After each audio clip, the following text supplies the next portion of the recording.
IMF بھی اب کہتا ہے کہ جو کورونا کا جس طرح ہم نے اس کا سامنا کیا، اتنے بڑے چیلنج کا، ایک وبا جو ایک صدی میں ایک دفعہ آتی ہے، اس کا جس طرح ہم نے چیلنج کیا، وہ تعریف کرتے ہیں اس کی کہ جس طرح ہم نے ملک کو ایک کرائسس سے نکالا۔ انہوں نے ساتھ ساتھ یہ بھی تعریف کی کہ ہم نے جو قدم اٹھائے اس نے اکانومی کو سنبھال لیا تھا، حکومت کرائی گئی۔ اور یہ کہہ رہے ہیں IMF اپنی رپورٹ میں کہتا ہے کہ اس سے پولیٹیکل ڈی سٹیبلائزیشن سے اکانومی ڈی سٹیبلائز ہوگی، یعنی جو ہماری معیشت تھی وہ ڈی سٹیبلائز کا مطلب کہ وہ ایک دم مارکیٹ جو تھی اس کے اندر ایک دم انسرٹنٹی آ گئی۔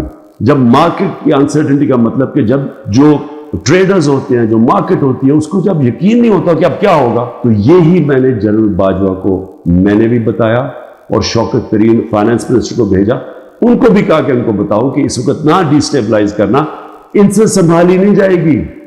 اور وہی IMF لگتا ہے کہ ان سے سنبھالی نہیں گئی، ان کو سٹیپس نہیں تھے، انہوں نے غلط پالیسیز بنائی، ان کی پالیسی سے اور زیادہ معاشی حالات بگڑتے گئے۔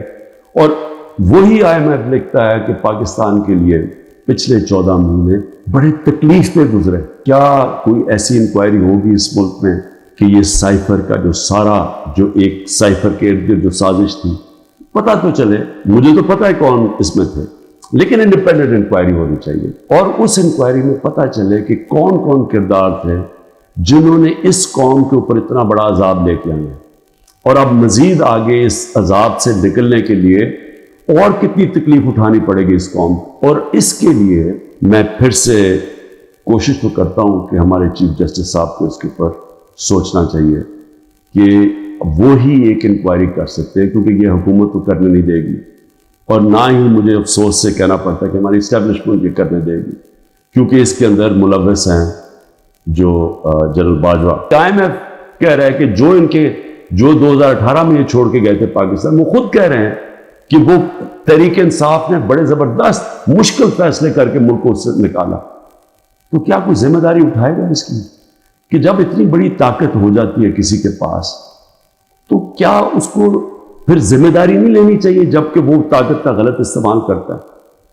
اور یہی انکوائری میں چیزیں آنی چاہیے، کیوں کہ آگے سے ایسی غلطیاں نہ ہوں کہ آگے سے کوئی ایک آدمی خود ہی فیصلہ بند کمرے میں فیصلے کر کے ملک کو اس طرح مشکلات میں نہ ڈالے۔ جب سپریم کورٹ کہتا ہے کہ پارٹی کے چیئرمین عمران خان کو غیر آئینی اور غیر قانونی طور پہ اغوا کیا گیا اسلام آباد ہائی کورٹ سے، اور جس طرح اس کو مجرموں کی طرح ڈنڈے مار کے لوگوں کو، اس کے بھی اور لوگوں کو، وکیلوں کو، جس طرح اس کو پکڑ کے لے کے گیا تاکہ ساری دنیا دیکھے کہ کس طرح ایک پارٹی کے سربراہ کو کس طرح کا یعنی اس کے ساتھ رویہ تھا، تو کیا اس کا اجازت نہیں تھی کہ پرامن احتجاج اس ناانصافی کے اوپر کرے؟ اور جب رینجرز اٹھا کے لے کے گئے تو کدھر احتجاج کرنا تھا؟ وہی نا کنٹونمنٹس بھی کرنا تھا، GHQ کے سامنے کرنا تھا، اور کدھر جا کے کرتا؟ تو میں سوال یہ پوچھتا ہوں، اس میں جرم کیا تھا؟ جرم جو تھا جو جلائے ہیں، جرم تھا کور کمانڈر کے گھر کو آگ لگانا، یہ جرم تھا۔ جرم وہ تھا جو عسکری ٹاور جلائے گئے اور جدھر جدھر بھی جلائے گئے، وہ جرم تھا۔ اب میرا سوال یہ ہے کہ کیا اس جرم میں 10,000 لوگ شریک تھے؟ کیا 50-60 لوگ ہوں گے جنہوں نے جا کے جلایا؟ میرا اگلا سوال یہ ہے کہ یہاں CCTV کیمراز، کیوں نہیں CCTV کیمراز کی فوٹیج سامنے آئی کہ وہ کون لوگ تھے جو پہلے گئے ہیں، کن لوگوں نے آگ لگائی؟ کیا اتنا مشکل ہے اس کو ڈھونڈنا؟ جو عورتوں کو پکڑا ہوا ہے، ہماری سٹوڈنٹس پکڑے ہوئے ہیں، لوگوں کو جیلوں میں ڈالا ہوا ہے، برے حالات میں رہ رہے ہیں، جو خبریں آ رہی ہیں باہر، کیا کیا ان سے ہوا ہے، وہاں کتنوں سے تشدد ہوا ہے، ان سے اپروول بنانے کے لیے کیا کیا ان کے اوپر ہر قسم کا ظلم کیا گیا، کہ یا کہہ دو کہ عمران خان نے کہا تھا وہاں جا کے تو فائلیں جلا دینا کور کمانڈر ہاؤس کو، کور کمانڈر ہاؤس کو بھی آگے فائلیں جلا دینا، ایک یہ کسی کی 164 کا بیان آئے، اس میں کوئی عقل ہے کہ کیا فائلیں پڑی ہوئی کور کمانڈر ہاؤس؟ آج تک مجھے ایک سٹیٹمنٹ بتا دے کہ عمران خان نے اپنی ساری زندگی کبھی کہا ہے کہ تشدد کرو. یہاں 16 لوگ شہید کیے گئے ڈائریکٹ فائرنگ سے. 100 سے اوپر کو گولیاں لگی, 3 کی ٹانگیں کٹ گئی.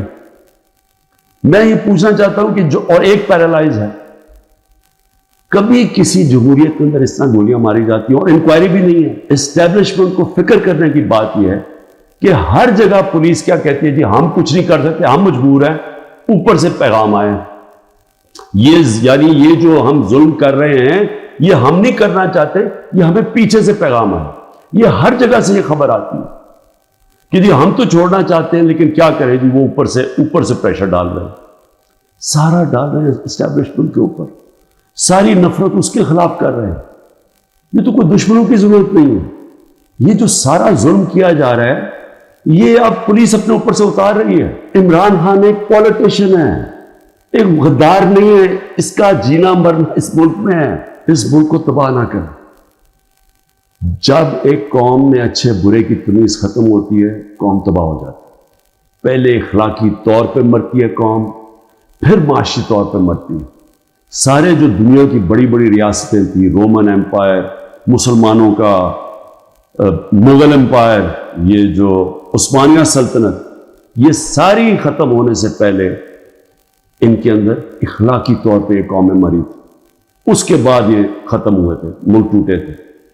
دیکھیں, لوگوں سے زبردستی بیان لینا, 164 کا بیان لے کے ان کو رکھ کے ان کو بلیک میل کرنا, ان کے بچوں سے بلیک میل کرنا, فائلوں سے بلیک میل کرنا, یہ ہم جھوٹ کو سچ کراتے کراتے ہم کیا دیکھ رہے ہیں کہ یہ ملک کو کتنا بڑا نقصان ہو رہا ہے.